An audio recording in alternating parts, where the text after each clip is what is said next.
வெளிநாட்டில் வாழும் என் இனிய தமிழ் மக்களுக்கு மதிய வணக்கம்.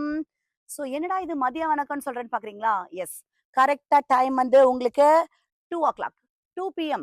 2 p.m.க்கு இப்படி ஒரு வெதர் கண்டிஷன் எங்கேயாவது கிடைக்குமா? நீங்க என்ஆர்ஐயா இருந்தாலும் கிடைக்காது, இந்தியாவுல எங்க இருந்தாலும் உங்களுக்கு கிடைக்காது. ஒரு 2 o'clock இப்படி வெயில் கம்மியா, ஒரு குளிர்ந்த காற்று, சூப்பரான வெதர் கண்டிஷன், சுத்தமா வெயில் இல்லைங்க. இந்த மாதிரி வெதர் கண்டிஷன் எனக்கு தெரிஞ்சு ஆல் ஓவர் இந்தியால கிடையாதுங்க. ஓகேங்களா?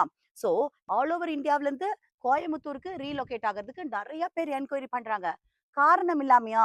நம்மளுடைய வெதர் கண்டிஷன் வேணும் அப்படிங்கறனால மட்டுமே உங்களுக்கு நெறைய என்கொயரிஸ் வருது.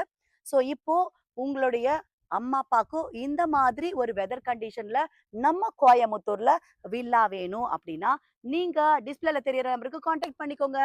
ஹலோ என்ஆர்ஐஸ், நம்ம கோயம்புத்தூர விட்டு ரொம்ப தொலைவுல இருக்கோம் அப்படின்னு ஃபீல் பண்ணாதீங்க. நீங்க மறுபடியும் இந்த மாதிரி ஒரு வெதர் கண்டிஷனை ஜாலியா என்ஜாய் பண்றதுக்காக நீங்க இப்பவே ஒரு வில்லாவை புக் பண்ணிக்கோங்க. ஸோ வெளிநாட்டுல வாழ்ற உங்க ஃப்ரெண்ட்ஸுக்கு இந்த வீடியோவை டேக் பண்ணிக்கோங்க. Thank you so much.